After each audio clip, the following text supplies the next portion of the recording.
পুরা মধ্যপ্রাচ্যের রাজনীতির ঘড়িতে এখন একটা টাইমার সেট করা হয়েছে, ঘড়ির কাঁটা এখন টিক টিক করতেছে। তেহরান ধীরে ধীরে বলতেছে বুম বুম বুম। ইরান 1 থেকে 2 সপ্তাহের মধ্যে পারমাণবিক বোমা বানাইতে পারবে। আমেরিকা সরাসরি বলেই দিল যে ইরানের ব্রেকআউট টাইম, মানে বোমা বানানোর জন্য যতটুকু সময় লাগে সেটা কমে এখন মাত্র 1 থেকে 2 সপ্তাহ হয়েছে। 1 থেকে 2 সপ্তাহ ভাই, যেন বাজার থেকে সবজি কিনে না চোল রাতার সময়।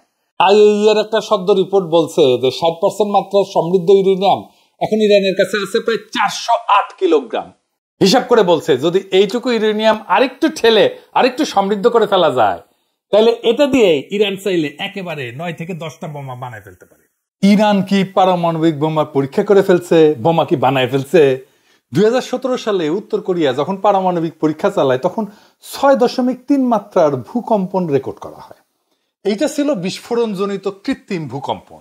গতকালকেও ইরানের সেমনানে 5.1 মাত্রার ভূকম্পন হয়েছে। সেমনান ইরানের মিসাইল টেস্ট এরিয়া। এইটা ইরানের প্রধান মহাকাশ উৎক্ষেপণ কেন্দ্র। এখান থেকে সাফির এবং সিমোরগ লঞ্চ ভেহিকলের মাধ্যমে স্যাটেলাইট উৎক্ষেপণ করা হয়। এই কেন্দ্র থেকেই ইরান বেশ কয়েকবার ব্যালিস্টিক মিসাইল এবং মহাকাশযান উৎক্ষেপণ করছে। সেমনান একটা মরুভূমি অঞ্চল এবং এইখানে সেই কারণে জনসংখ্যা নাই, লোকজন বাস করে না। সেই কারণে এই জায়গায় ব্যালিস্টিক মিসাইল এবং রকেট পরীক্ষা চালানো খুব নিরাপদ। 100 কিলোটনের পারমাণবিক বোমার ভূগর্ভস্থ বিস্ফোরণ হইলে সাধারণত 5 মাত্রার ভূকম্পন অনুভূত হয়। এই সামনান এলাকায় ভূগর্ভস্থ পারমাণবিক বিস্ফোরণের জায়গা হিসেবে তৈরি করেছে ইরান। এই রিপোর্ট অনেক আগেই আসিছে। অনেকে চিন্তা করতেছে এইটা প্রাকৃতিক ভূকম্পন না, তবে এই ভূমিকম্পের কেন্দ্র মাটির 10 কিলোমিটার গভীরে। এত গভীরে পারমাণবিক বোমার পরীক্ষামূলক বিস্ফোরণ করা যায় না, করা হয়ও না। তবে আমি তো আর বিশেষজ্ঞ না, যা পত্রিকায় দেখলাম আর কি, সেটা থেকেই বলতেছি আপনাদেরকে। তবে 2024 অক্টোবরে এই সেমনানে একই মাত্রা ভূমিকম্প হয়েছিল। সেটা ছিল আরো গভীরে, 12 কিলোমিটার গভীরে। আর ইউরো নিউজ স্টোরি করেছিল যে এইটা সম্ভবত ভূগর্ভস্থ পারমাণবিক বোমার বিস্ফোরণ। ইউরোনিউজ কিন্তু ইউরোপিয়ান ইউনিয়নের এটা খুবই নাম করা, বিখ্যাত, রেসপেক্টেড একটা নিউজ এজেন্সি।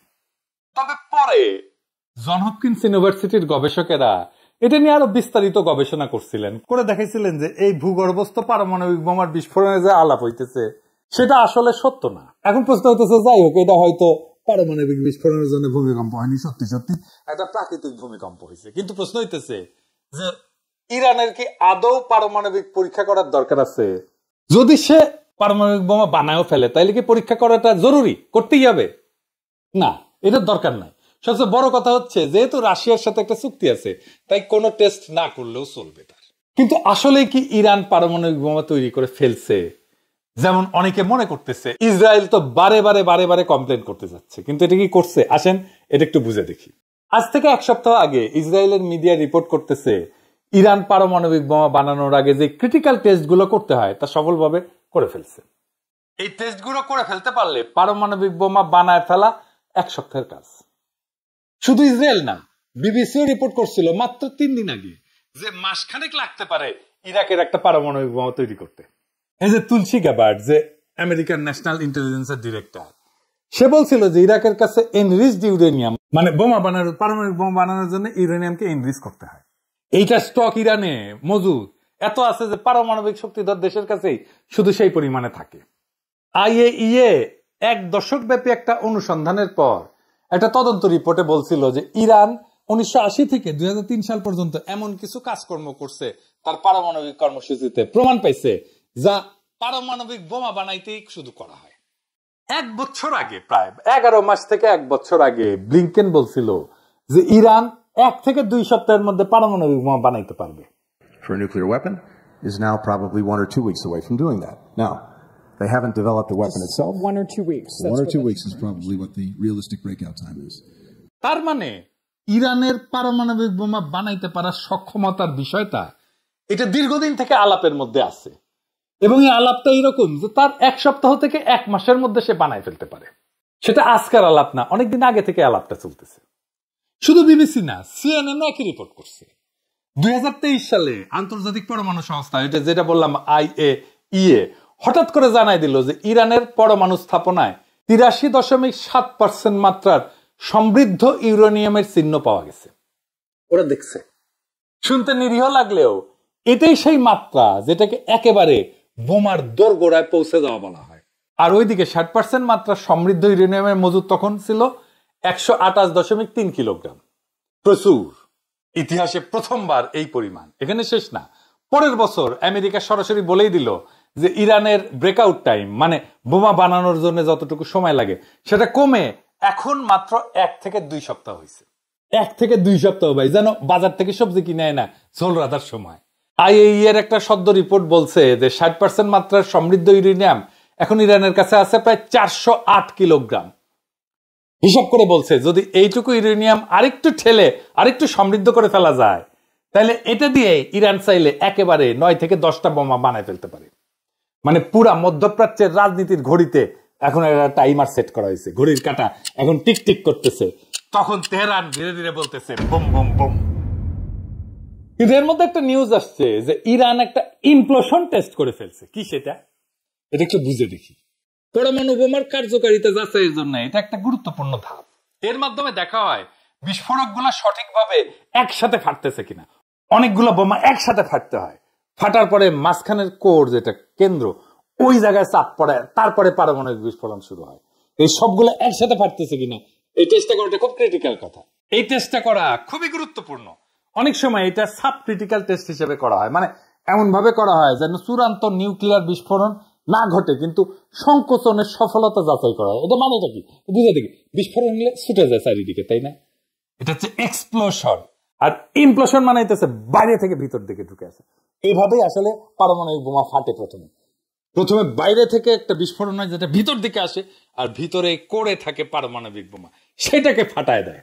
প্লুটোনিয়াম ভিত্তিক যে বোমা, এইটার জন্য ইমপ্লোশন টেস্টটা গুরুত্বপূর্ণ। এই ইমপ্লোশন টেস্টটা করে ফেলছে ইরান। হিরোশিমায় যে বোমাটা পড়ছিল ওইটা প্লুটোনিয়াম বোমা ছিল না, কিন্তু নাগাসাকিতে এটা প্লুটোনিয়াম বোমা ছিল। এই টেস্টটা গোপনেই করে দেশগুলা, কারণ পূর্ণ মাত্রা পরমাণু বিস্ফোরণ আন্তর্জাতিক নজরদারিতে পড়ে। ইমপ্লোশন টেস্ট করতে পারলে বোঝা যায় একটা দেশ পরমাণু বোমা বানানোর চূড়ান্ত ধাপের কাছাকাছি চলে আসছে, এমনকি বোমা ফাটানো ছাড়াই। আর এই ইমপ্লোশন টেস্ট হইতেছে পরমাণু বোমার মেকানিজমের হৃৎপিণ্ডে ঢোকার শেষ রিহার্সেল। এটা যেন সেই মুহূর্ত যখন শেষবার একজন অস্ত্রের ট্রিগার চেক করে নেয়। ইরান, উত্তর কোরিয়া বা অন্য কোনো রাষ্ট্র যদি এটা সফলভাবে করে, তাহলে ধরে নিতে হবে ঘড়ির কাঁটা এখন আর ঘোরে না, এখন বাজে। ইরানে ইসরায়েল আক্রমণ করলে সে তার পারমাণবিক বোমা বানানোর কর্মসূচিকে ত্বরান্বিত করবে, এটা অনুমান করছিল সকলেই। সম্ভবত ইরান এই কাজটা করে ফেলছে। তাই এখন ট্রাম্পও বলতেছে আমাদের গোয়েন্দারা যে রিপোর্ট দিছে ইরান পারমাণবিক বোমা বানাইতেছে না, এটা ভুল। ট্রাম্প কইছে যে 2 সপ্তাহ টাইম চাই, তারপরে সিদ্ধান্ত নিমু ইরানে অ্যাটাক করবো কিনা।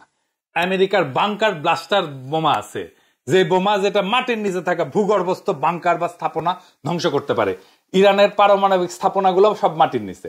তবে ইরানের পারমাণবিক স্থাপনা এত গভীরে যে আমেরিকার বোমা সেই পর্যন্ত পৌঁছাবে না, বাংকার ব্লাস্টার আনুক আর যাই আনুক। এখন প্রশ্ন হইতেছে ইরানে কি আমেরিকা আক্রমণ করবে? ট্রাম্প তো সিকিউর পারিচ্ছে।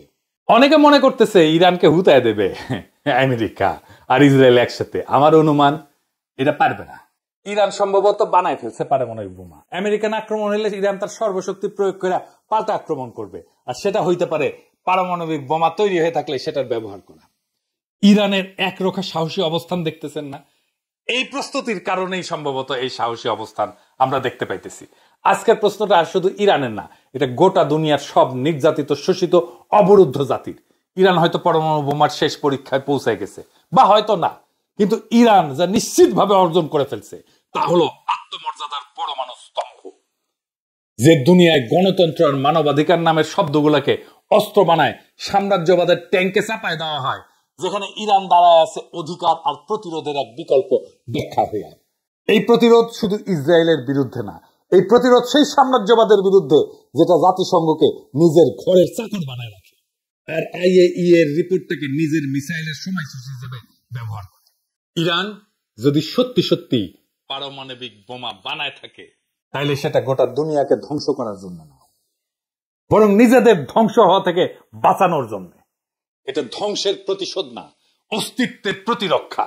অনেকে বলতেছে আমেরিকা হামলা করবে, ইরান শেষ হয়ে যাবে। তাদের বলি, শেষ হয়ে গেলে ফিলিস্তিনের শিশুদের চোখে যে আগুন দেখো, সে আগুন কিভাবে এখনো জ্বলে। শেষ হয়ে গেলে ইরানের বৈজ্ঞানিকেরা কেন এখনো গোপনে কাজ করে। শেষ হয়ে গেলে এক জনপদের সাহস কিভাবে বিশ্ব শক্তির রাডারে ধরা পড়ে।